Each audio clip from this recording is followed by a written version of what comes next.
మాకెంతో ఇష్టమైన ప్రోగ్రామ్కి చక్కగా ఇంటిల్లిపాది బయలుదేరాము. చాలా హ్యాపీగా ఉంది అనుకున్న టైంలో అయితే ఇక్కడ చూసారా ట్రాఫిక్లో చిక్కుకుపోయాము. పక్కన ఎన్ని వెహికల్స్ వస్తున్నావో ఇవే కాదు అండి, బస్సులో ట్రాఫిక్లో 2.5 hours అందరము చాలామంది స్టాండర్డ్ కూడా ఉన్నారు.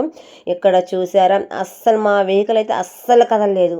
2.5 గంట సేపు వెయిట్ చేయాల్సి వచ్చింది. 4:30 నుంచి 7 గంటల దాకా అక్కడే ఉండిపోయాము. మరి ఏం ప్రోగ్రాము, అంతమంది రావడానికి రీజన్ ఏంటి, మేము కూడా అంత రిస్క్ తీసుకొని వెళ్ళడానికి రీజన్ ఏంటి అనేది ఈ వీడియోలో ఉంటుంది. సో ఆ ప్రోగ్రామ్కి నేను కొన్ని రెడీ చేసుకొని వెళ్ళాను. మరి ఏం చేసాము, ఇంతకు ఆ ప్రోగ్రామ్కి రీచ్ అయ్యామా లేదా అనేది ఈ వీడియోలో ఉంటుంది. చక్కగా చూడొచ్చు. నచ్చిన వాళ్ళు ఖచ్చితంగా లైక్ చేయండి.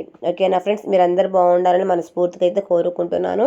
నేను కూడా బాగుండాలని మీరు కోరుకుంటే ఖచ్చితంగా ఫుల్ వీడియో చూసి లైక్ కొట్టేసేయండి. ఓకేనా ఫ్రెండ్స్. ఓకే, లాగ్లోకి అయితే వచ్చేస్తున్నాను. ఇక్కడైతే మార్నింగ్ టైంలో చక్కగా ఇడ్లీ అయితే పెట్టేసేసాను. బంత పెద్ద ఇడ్లీ పాత్రలో పెడుతున్నాను అనుకోవచ్చు. అదేంటి అంటే ఇక్కడ చూసారా, ఇక్కడ చిలకడ దుంప అంటారు, గెనిసగడ్డలు అంటారు. నాకు స్పెషల్గా పింక్ అంటే చాలా ఇష్టం కదా, సో అందుకని పింక్ కలర్లో ఉండే గెనిసగడ్డలు, మనకి చిలకడ దుంపలు అంటారు. సో అవి తీసుకున్నాను. ఇక్కడ నాకు ఒక క్వశ్చన్ ఏంటి అంటే, ఈ చిలకడ దుంపలో వైట్ కూడా ఉంటుంది. మరి వైట్ మంచిదా లేక ఈ పింక్ కలర్ మంచిదా అనేది నాకు ఇప్పటివరకు డౌటే. కాకపోతే నేను ఎవరిని అడగలేదు, దాని గురించి కూడా పెద్దగా తెలియదు. మరి ఈ రెండిటిలో ఏది మంచిది అనేది ఖచ్చితంగా కామెంట్ చేయండి అబ్బా. నేనైతే నాకు పింక్ అయితే ఇష్టము అని చెప్పేసి ఎప్పుడు పింకే తీసుకొని వచ్చి తింటుంటామన్నమాట. సో ఇక్కడ వచ్చేసి మొక్కజొన్న కొండలు. సో ఇది బయట 30 రూపీస్ అమ్ముతున్నారు. సో అంటే 30 రూపీస్ ఎక్కువ తెచ్చుకోవడం కష్టం అని అయితే కాదు, కానీ ఇదేంటి అంటే ఎప్పుడు పడితే అప్పుడు మేము కాల్చుకొని తిన్నా లేకపోతే అది ఉడకపెట్టి తిన్నా కానీ మనం హెల్తీగా తీసుకోవచ్చు. ఇంకోటి ఏంటి అంటే మా బుజ్జిగాడికి ప్రతిసారి బయటికి వెళ్ళకుండా ఇంట్లోనే ఈవినింగ్ స్నాక్స్గా ఉంటుంది అని అలాగా 100 రూపీస్కి అయితే తీసుకొని వచ్చాను. 100 రూపీస్కి వచ్చేసి 5 ఇస్తారు. మనం గట్టిగా అడిగితే 6 కూడా ఇస్తారు. మంచి కండలండి, లావుగా మంచి నిజంగా అనకూడదు కానీ విత్తనాలు కూడా చాలా మంచిగా, అంటే బాగా విత్తనాలు కూడా బాగా లావుగా బాగా మంచి హెల్తీగా అయితే ఉంటాయి. ఇవి లాగి పీకేటప్పటికి సరిపోతుంది. అందులోనూ రైట్ హ్యాండ్ కొద్దిగా పెయిన్ అనమాట. సో ఏదైనా సరే ఇంట్లో చేసుకుంటేనే డబ్బుకు డబ్బు ఆదా, ఇంకోటి ఏంటి అంటే ఆరోగ్యానికి ఆరోగ్యము వచ్చేస్తుంది అనమాట. సో ఇక్కడ బయట 30 అనేటప్పటికి మనకి 3 వచ్చేస్తుంది కదా. సో ఇక్కడ ఏంటంటే మనకి 5 వస్తుంది. ఇంకోటి మనం గట్టిగా అడిగితే 6 ఇస్తారని చెప్పాను కదా, ఎప్పుడన్నా అడిగితే నాకు 6 కూడా ఇచ్చిన రోజులు ఉన్నాయి. సో ఇవైతే ఉడకబెడుతున్నాను. ఈ రెండింటితో పాటు ఇంకొక ఐటెం కూడా నేను ఉడకబెడుతున్నాను. అవి కూడా చాలా చాలా చాలా హెల్దీ అనమాట. లాస్ట్ టైము వ్లాగ్లో కూడా నేను ఉడకపెట్టానమాట.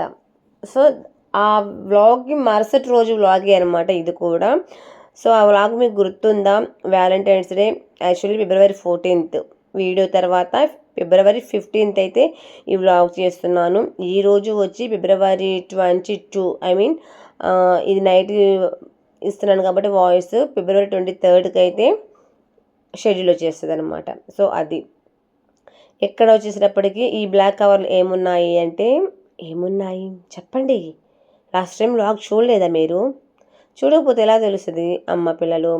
ఇక్కడ వచ్చేసేటప్పటికి వేరుశనక్కాయలు, అసలు ఎంత లావుగా, అసలు లోపల విత్తనాలు కూడా వేరుశనక్కాయలు కూడా ఎంత మంచిగా ఉన్నాయి అంటే నా లైఫ్లో అంత పెద్దవైతే నేను చూడలేను. చాలా హైబ్రిడ్గా చాలా బాగున్నాయి అయితే.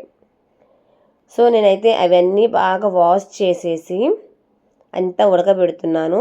ఇక్కడ అంతా అయిపోయిన తర్వాత రెడీ అయిపోయాను. ఉడకబెట్టడం అయిపోయింది. తర్వాత స్నానం చేసి శారీ కూడా రెడీ చేసేసుకొని కట్టేసేసుకున్నాను. ఇక్కడ ఏంటి అంటే మా బుజ్జిగాడికి మరి పిల్లగాడికి అన్నం పెట్టుకోవాలి కదా. ఇదేంటి అంటే మా చెల్లెలి స్పెషల్గా పంపించిన టమోటా పచ్చడి, అంటే టమోటా అండ్ చింతతొక్కు పచ్చడి అనమాట.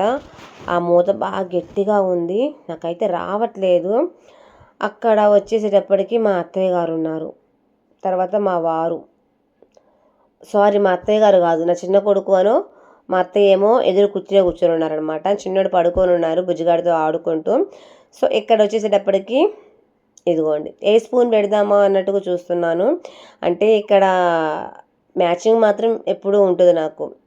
మ్యాచింగ్ చూసుకుంటూ ఉంటానన్నమాట. నాకు అంత ఇష్టము. సో పింక్ వేద్దామా లేదు బ్లూ వేద్దామా అంటే బ్లూకి మ్యాచింగ్, కానీ నాకు పింక్ అంటే ఇష్టం కదా. సో అందుకని పింక్తోనే వేసేసాను పచ్చడి. టేస్ట్ చాలా బాగుంది. చెప్పాను కదా, చింత తొక్కులో టమోటాలు ఉడికించి వేస్తారనమాట. చాలా బాగుంటుంది టేస్ట్. దానిలో నెయ్యి వేసి బుజ్జిగాడికి పెట్టేసేసాను. పచ్చళ్ళు పెడుతున్నారా బుజ్జిగాడికి అనుకోవచ్చు. ఇంట్లో చేసిన పచ్చళ్ళు, వెజిటేబుల్. ఇంకోటి ఏంటి అంటే అది ఊరగాయ పచ్చడి కాదు కాబట్టి ఇంతవరకు ఊరగాయ పచ్చడి అయితే బుజ్జిగాడికి నేను పెట్టను కూడా.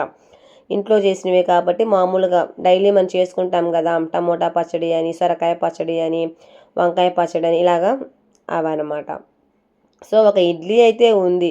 ఆ ఇడ్లీ జోలికి ఎవ్వరూ రావట్లా. నాకు తినబుద్ధి కావట్లేదు, మా వారికి వద్దంట. సో అది తీసుకొని ఇంక పక్కన పెట్టేసేయాలన్నమాట. సో ఇంకైతే ఫుల్గా రెడీ అయిపోయి బుజ్జిగాడికి అన్నం పెట్టేసేసి స్టార్ట్ అయిపోయాము. అయితే ఇక్కడ పచ్చడి పొలాలను చూస్తుంటే ఎంత చక్కగా ఉన్నాయో. ఇక్కడ చూసారా, ఏంటా బస్సు నిదానంగా వెళ్తుంది, ఆగుతూ వెళ్తుంది అనుకుంటున్న టైంలో తొంగి చూస్తే అప్పటికి బైక్స్ మీద వెళ్తూ ఉన్నారు. మేము ఎప్పుడు స్టార్ట్ అయ్యాము తెలుసా, 3 o'clock స్టార్ట్ అయితే అక్కడ మీ టైం కూడా ఉంటుంది, మీరు చూసుకోవచ్చు. 4:30 ఆ టైంలో కూడా 5 o'clock కూడా మేము ఇలాగా ట్రాఫిక్లో అయితే ఇరక్కపోయాము. ఏదో సాంగ్ ఉంది కదా, సాంగ్ పాడనులేండి, భయపడమాకండి, పారిపోతారు నా పాట వింటే. సో అది అనమాట పరిస్థితి. ఇక్కడేమో స్టాండ్గా నిలబడి కూడా చాలామంది ఉన్నారు. సో బస్సులు వెళ్తున్నాయి, కార్లు వెళ్తున్నాయి, 2 వీలర్స్, 3 వీలర్స్, 4 వీలర్స్ అన్నీ వెళ్ళిపోతున్నాయి అనమాట. అయితే ఇక్కడ మేము మాత్రము స్టక్ అయిపోయాము. అక్కడేమో సాయంత్రం కూడా అవుతుంది, సాయంత్రం కాస్త నైట్ కూడా అవుతుంది. కరెక్ట్గా చెప్పాలి అంటే పొద్దు కూడా పోయింది. ఎక్కడ ఉన్న వాళ్ళం అక్కడే ఉన్నాము. తర్వాత ఇలా ఉంటున్న సమయంలో ఇంకా హెవీ రష్ అయిపోయింది. చూసారా, ఒక్కసారి అనిపించింది ఎందుకు వచ్చామరా దేవుడా అని అయితే అనిపించింది. మరి వీళ్ళందరినీ దాటుకొని మేము ఆ ప్రోగ్రామ్కి వెళ్ళామా లేదా అనేది నెక్స్ట్ వ్లాగ్లో ఉంటుంది, మీరు చక్కగా చూడొచ్చు. కానీ వెళ్ళాము. మీతో మళ్ళీ ఎందుకు సర్ప్రైజ్ ఇద్దాము అనుకున్నాను, బట్ చెప్పేస్తున్నాను. వెళ్ళాము. మరి అక్కడ ఎలా ఎంజాయ్ చేసాము, ఏం జరిగింది ఏంటి అనేది ఇంకో విషయం. అసలు ఆ ప్రోగ్రామ్ ఏంటనేది చెప్తాను. వెళ్ళడానికి వెళ్ళాము, కానీ ఆ ప్రోగ్రామ్ ఏంటి, ఎలా ఎంజాయ్ చేసాము, ఎంట్రన్స్ మొత్తము వాయిస్ కూడా ఇవ్వకుండా మీకు నేను వినిపిస్తాను. ఓకేనా, నచ్చితే లైక్ చేయండి.